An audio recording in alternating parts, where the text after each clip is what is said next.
ಮಾಜಿ DCM KS ಈಶ್ವರಪ್ಪಗೆ life threat ಕಾಲ್ ಬಂದಿದೆ ಅಂತ ನಿನ್ನೆ ಈಶ್ವರಪ್ಪನವರ ನಂಬರ್ಗೆ ವಿದೇಶಿ ಕರೆ ಬಂದಿದೆ. ಹಿಂದುತ್ವ ಪರ ಹೋರಾಟದಲ್ಲಿ ಹೆಚ್ಚಾಗಿ ತೊಡಗಿಸಿದ್ದಂತ ಈಶ್ವರಪ್ಪ, ಹೀಗಾಗಿ ಈ ಒಂದು ಶಂಕೆ ವ್ಯಕ್ತವಾಗ್ತಾ ಇದೆ. ಈಗ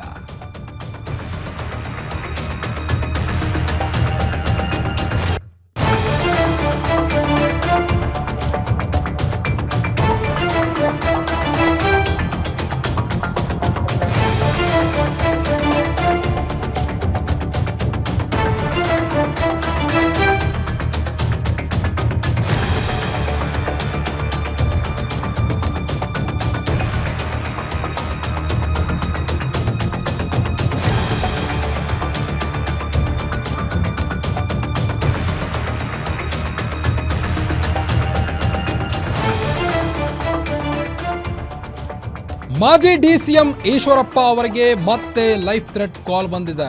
ಹಿಂದೂ ಮುಖಂಡನಿಗೆ ವಿದೇಶದಿಂದ ಜೀವ ಬೆದರಿಕೆ ಬಂದಿರುವಂಥದ್ದು. ಹಿಂದುತ್ವ ಪರ ಹೋರಾಟದಲ್ಲಿ ಹೆಚ್ಚಾಗಿ ಭಾಗಿಯಾಗ್ತಾ ಇದ್ರು ಈಶ್ವರಪ್ಪನವರು.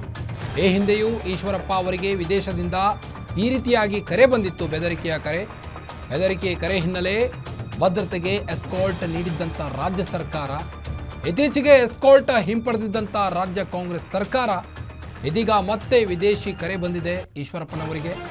ಬೆದರಿಕೆ ಕರೆ ಹಿನ್ನೆಲೆ ನಾಳೆ ಬೆಳಗ್ಗೆ SP ಭೇಟಿಯಾಗಲಿದ್ದಾರಂತೆ ಈಶ್ವರಪ್ಪನವರು. ಮಾಜಿ ಡಿಸಿಎಂ ಕೆಎಸ್ ಈಶ್ವರಪ್ಪಗೆ ಮತ್ತೆ ಜೀವ ಬೆದರಿಕೆ ಬಂದಿದೆ. ಈಗ ನಿನ್ನೆ ಈಶ್ವರಪ್ಪನವರ ನಂಬರ್ಗೆ ವಿದೇಶಿ ಕರೆ ಒಂದು ಬಂದಿತ್ತು, ಹೀಗಾಗಿ ನಾಳೆ SP ಅವರನ್ನ ಭೇಟಿ ಮಾಡಲಿದ್ದಾರೆ ಈಶ್ವರಪ್ಪನವರು. ಹಿಂದುತ್ವ ಪರ ಹೋರಾಟದಲ್ಲಿ ಹೆಚ್ಚಾಗಿ ತೊಡಗಿಸಿಕೊಳ್ತಾ ಇದ್ರು. ಈ ಹಿಂದೆಯೂ ಈಶ್ವರಪ್ಪ ಅವರಿಗೆ ವಿದೇಶದಿಂದ ಕರೆ ಬಂದಿತ್ತು. ಈ ಒಂದು ಕರೆ ಹಿನ್ನೆಲೆ ರಾಜ್ಯ ಸರ್ಕಾರ ಅವರಿಗೆ ಭದ್ರತೆ ಕೂಡ ನೀಡಿತ್ತು.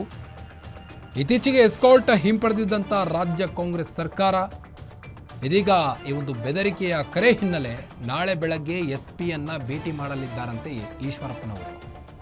ಹಿಂದುತ್ವ ಪರ ಹೋರಾಟದಲ್ಲಿ ಹೆಚ್ಚಾಗಿ ತೊಡಗಿಸಿಕೊಳ್ತಾ ಇದ್ರು ಈಶ್ವರಪ್ಪನವರು.